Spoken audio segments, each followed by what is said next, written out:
अगं सगळं मस्त आहे माझं. एकदम सॉर्टेड. तुला माहिती आहे, सकाळी उठायचं, आई आणि आबांना नाश्ता करून द्यायचा. मग भावाची थोडीशी चिडचिड आणि अगदी शाळेत जायला निघालं ना, की वहिनी समोर येऊन उभी राहते. तुला सांगते माझ्या बहिणीच्या हाताला इतकी चव आहे ना, तिचे टोमणे ऐकले ना, वेगळं जेवण जेवावंच वाटत नाही, भूकच लागत नाही. तिचे टोमणे ऐकूनच ढेकर येते.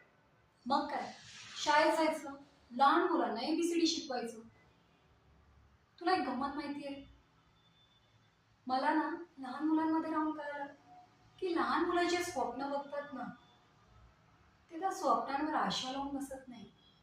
म्हणून त्यांना ना निवांत झोप लागते.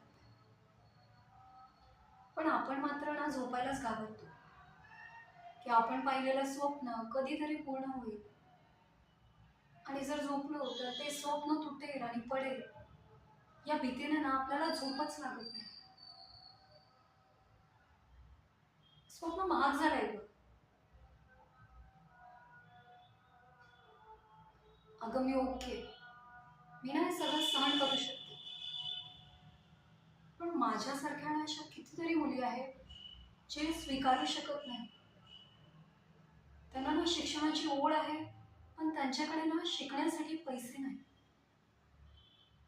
शिक्षणाचा बाजार करणाऱ्या लोकांच्या मंडईत ना आपल्या हक्काचा तराजू असा रिकामा बघवत नाही मला. पण तू बरोबर म्हणतेस, आपण कुठे काय करू शकतो.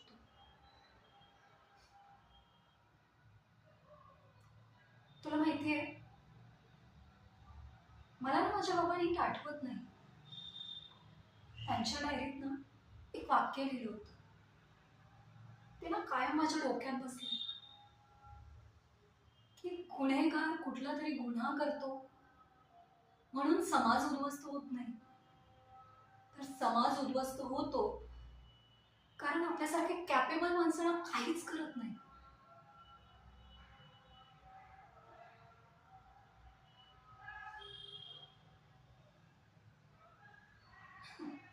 सोड ना, आणखी एक वडापाव आण ना.